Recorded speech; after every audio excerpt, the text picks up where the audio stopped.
It is a truly remarkable thought. Imagine the vast, frozen expanse of the Arctic. Here, the wind howls. The temperatures can plummet to 40 or even 50 degrees below freezing. It is an environment of profound hostility to life. Yet for thousands of years, people have not only survived here, but have thrived. One of their most ingenious creations is a shelter built from the very substance that defines this landscape: snow. This shelter is the igloo. And here is the most astonishing fact of all.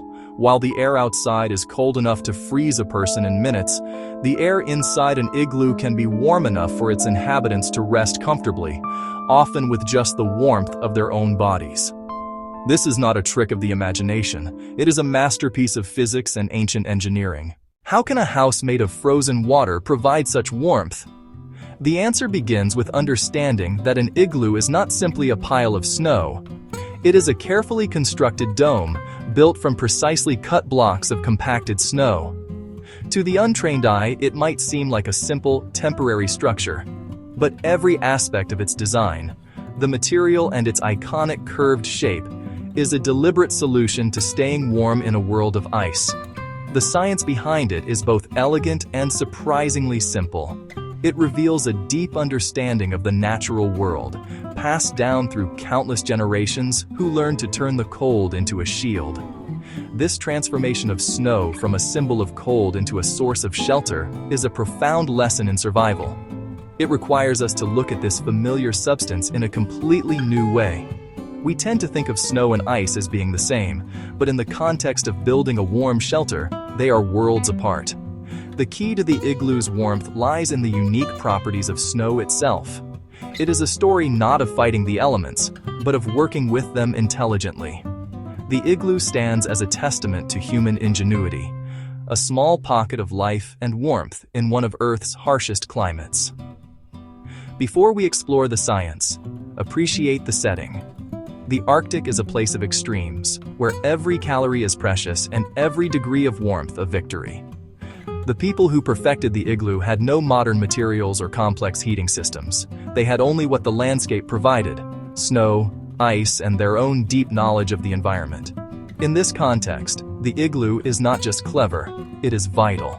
It allowed hunting parties to travel great distances across the sea ice, providing a safe, warm refuge that could be built in hours, wherever needed. It is a story of resilience, observation, and pure brilliance. The science of how an igloo stays warm is a lesson in heat transfer.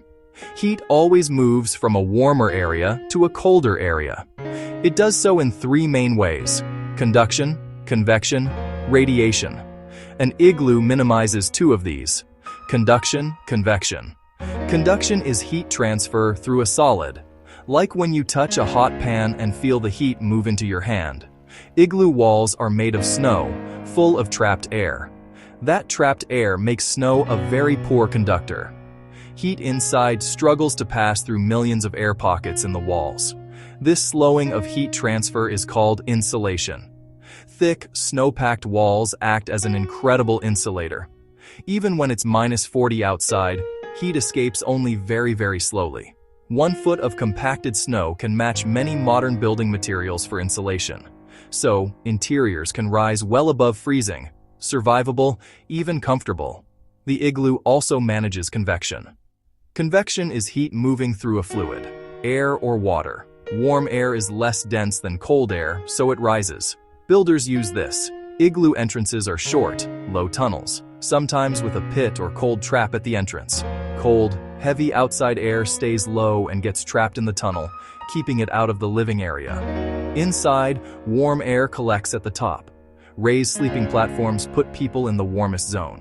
Stratification plus powerful snow insulation is the essence of an igloo's thermal performance. The shape of an igloo is no accident. A dome is one of the strongest structural forms in nature and engineering. When the snow blocks are cut and placed in an inward-leaning spiral, each block is supported by the one below it, and they all lean against each other. This distributes the weight of the snow evenly, creating a self-supporting structure that is remarkably stable, resistant to the crushing force of heavy winds and accumulating snow. A person can even stand on top of a well-built igloo without it collapsing. This structural integrity is vital for a shelter in a place where storms can appear with little warning. But the shape serves a thermal purpose that is just as important. Of all the possible shapes, a hemisphere has the smallest surface area for a given volume. Heat escapes through exterior surfaces, the walls, the roof. By choosing a dome, the builders minimize the area through which precious heat can be lost. A square or rectangular house of the same volume would have far more area and would therefore lose heat much more quickly. The dome is the most efficient shape for conserving warmth. The curved interior circulates air gently. Slight interior melting refreezes to a thin ice layer, sealing gaps and adding strength. Over time, the shelter becomes tighter, stronger, and even warmer. The insulation and shape of the igloo are remarkable, but a shelter is only warm if there is a source of heat inside it. In the Arctic, that heat source is primarily the people themselves. The human body is a natural furnace. Through the process of metabolism, we are constantly generating heat. Even when resting, an adult produces about the same amount of heat as a 100-watt incandescent light bulb. When you place one person inside a small, well-insulated space like an igloo, 2 people inside, several people inside, that body heat begins to accumulate.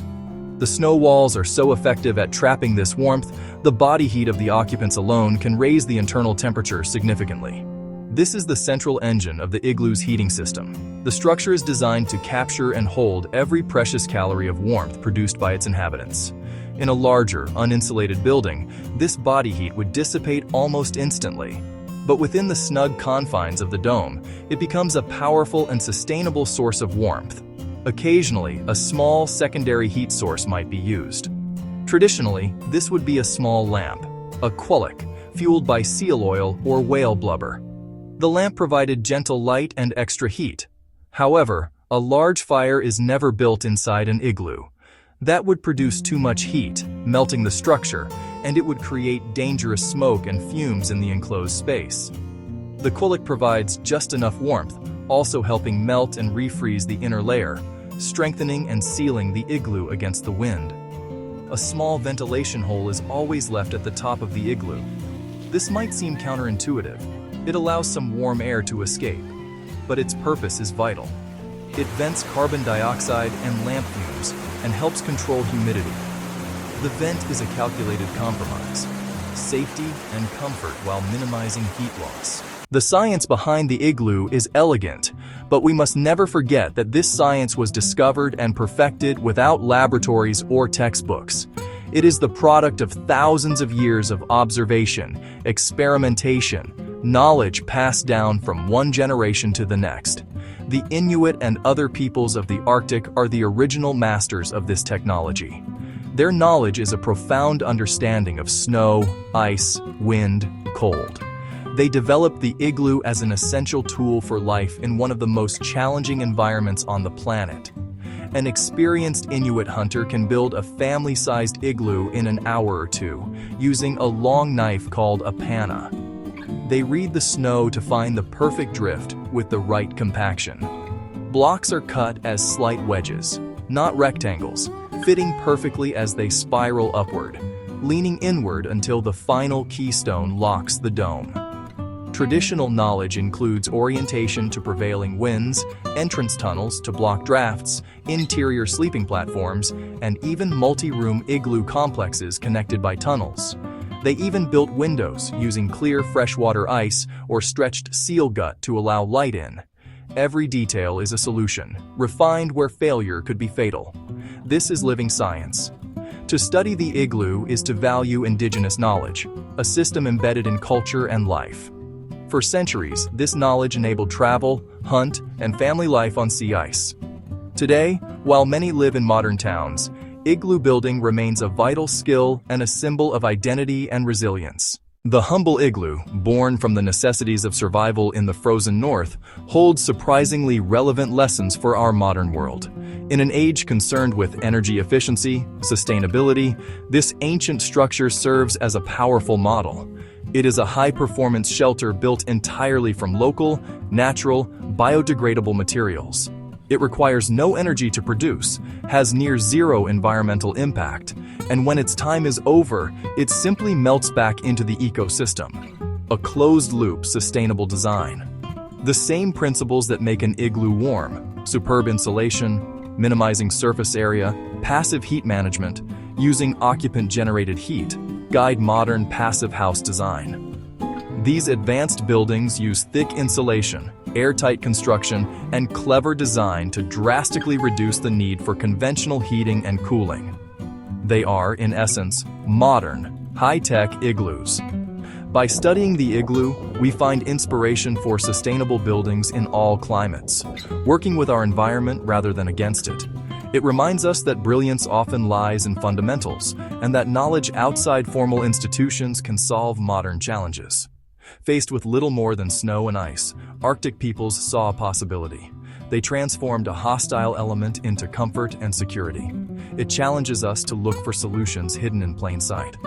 If snow can keep you warm in the Arctic, what other survival secrets are hidden in plain sight?